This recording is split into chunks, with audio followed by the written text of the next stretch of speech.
All right, just to continue with week 4, I wanted to touch on nutrition a little bit here. I think my biggest thing when I talk to clients is, if they're trying to gain weight, if they're trying to lose weight, whatever it might be, people seem to always think that they're either eating more or less than they should be.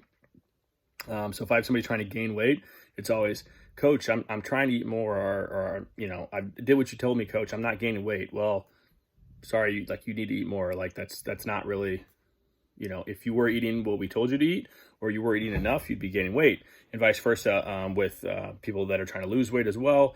There's something in that diet that's not quite adding up. So making sure that we have those conversations with the people, making sure that we have them writing down what they're eating sometimes, and that in itself can be a good way for them to kind of reflect on what they're eating and change some of those habits. So a lot of times they'll have them write down what they're eating for a week. It could be on a piece of paper. It can be in MyFitnessPal, whatever. They'll bring it to me, and then I'll try to adjust from what I'm seeing on there and not completely wipe stuff out and be like, okay, you need to go on this diet, or you need to do this, this, and this. Instead, I'm going to be like, this is what you do now.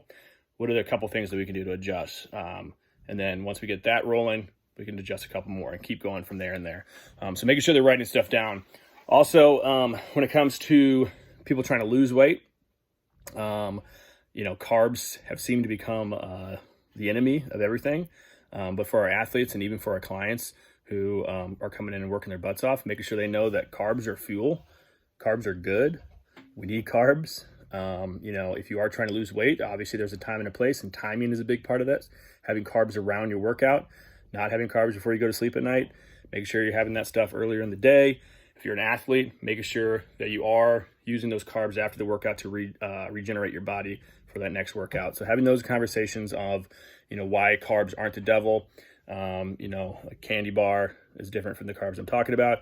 Make sure they know what those low glycemic index carbs are, meaning like the starchy carbs, the oats, the potatoes, stuff that's going to last in the system a little bit longer, not necessarily the sugary type stuff. And if you do want to have the healthy sugary, so the fruits, the apples, whatever, make sure we know when we can have that, again, the mornings and around the workouts type stuff. So also, a lot of my young athletes always ask me about proteins.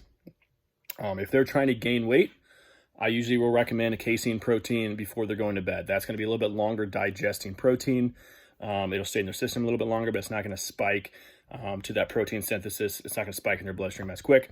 And that whey protein is what you're going to want right after a workout. So there's a lot of proteins that are blended these days, which you can go ahead and just get those and get a little bit of each.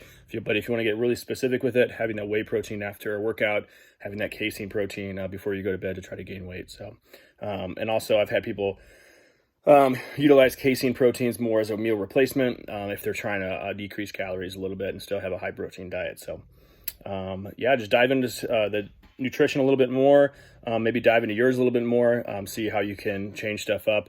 Anytime I have something come across where it's maybe a new fad or new idea or new research, I'll try it on myself first before I talk to anybody else about it or talk to my athletes about it. So have fun with it and enjoy.